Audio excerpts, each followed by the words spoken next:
you fall in love, it's important to focus on more than just good looks. It's what's inside that matters. With that in mind, ignore for a second that the 2020 Aston Martin Vantage AMR is mad sexy. Because remember, it's what's inside that matters. And what's inside is a 4-liter twin-turbo V8 backed by a 7-speed manual transmission. Ooh, gotta love that. Let's see if it drives as good as it looks. What's the point of a sports car? Well, it should be fast enough to make your passenger question their decision to ride with you.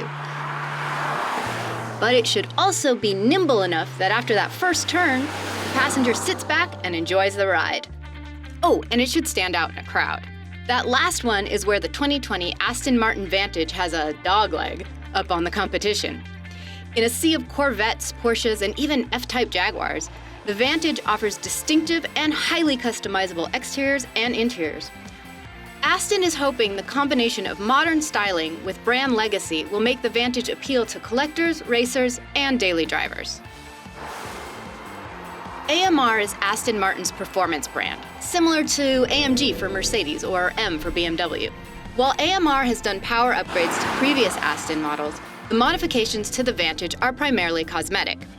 Although they do include standard carbon ceramic brakes and numerous comfort and tech options that would normally only be available as packages on the base model car. Aston wants you to feel like you're getting your money's worth for $179,000. For 2020, the Vantage is available with a manual. Those 3 pedals are there, closely spaced and nicely height matched for those who like to keep their heel-toe skills in shape. Of course, the car is happy to rev match for you if you're not in the mood. Let's back up, or more accurately, move forward into the engine bay.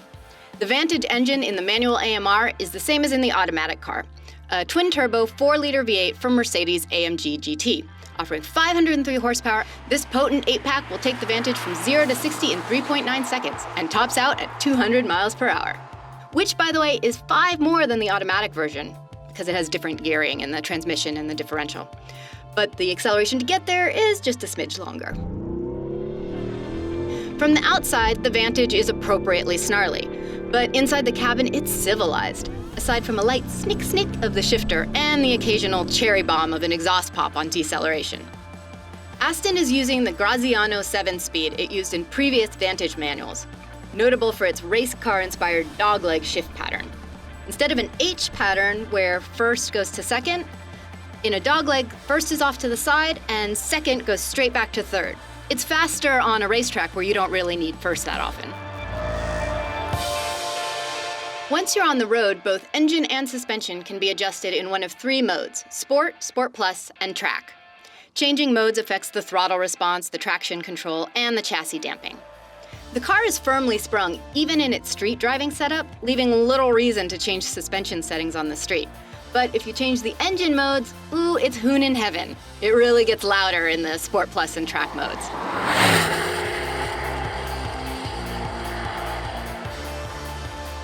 Like many contemporary performance cars, the sophistication of the tuning makes the Aston fast and safe in its base mode, but it also deadens some of that old-school edginess of having a high horsepower machine.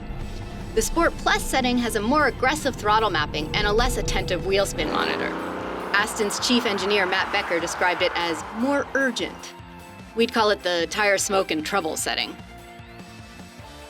The manual car removes almost 210 pounds compared to the automatic, due to the lighter transmission and standard carbon ceramic brakes.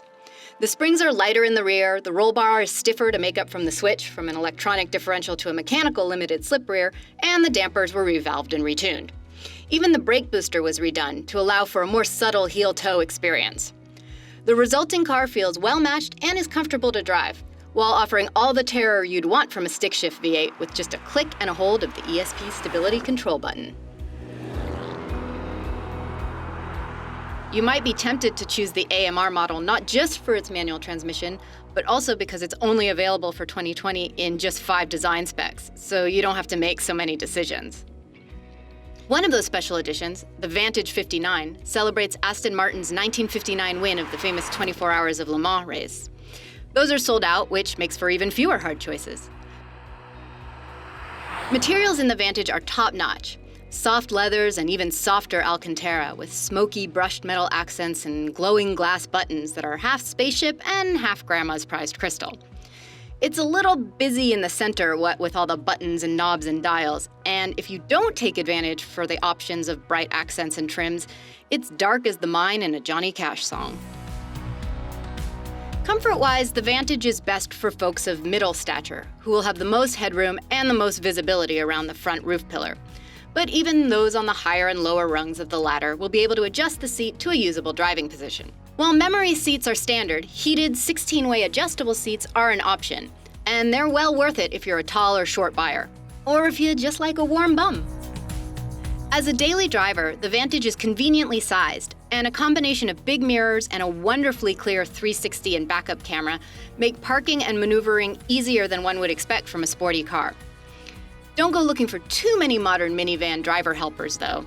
While the Vantage does offer optional blind spot warnings and parking sensors, you're on your own as far as things like adaptive cruise control or lane keeping. This is a hands-on-the-wheel kind of car. Infotainment, like the engine, is based on a Mercedes-Benz design, and it's quick, if not as intuitive as we'd hope. For example, skipping songs while also using the in-car navigation requires multiple taps, pulls, and twists of the center joystick. That quibble aside, the 8-inch touchscreen is clear and easy to reach, and Bluetooth, navigation, and USB ports are standard. Apple CarPlay and Android Auto are not available. Sorry.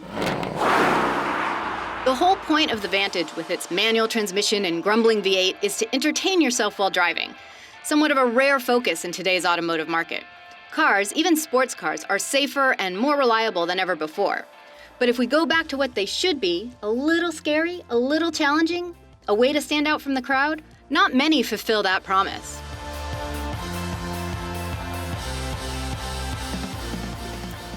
Choosing a 3-pedal car these days makes no sense because performance automatics are faster and get better mileage. But in a world of smart tech and self-driving, it's almost nice to be able to miss a shift now and then. It's like the car needs you, and who doesn't want to feel needed? The manual Vantage is worthy of your love. If you're shopping for a sports car or a minivan, visit us at Edmunds. We can help you. And if you like this video, subscribe.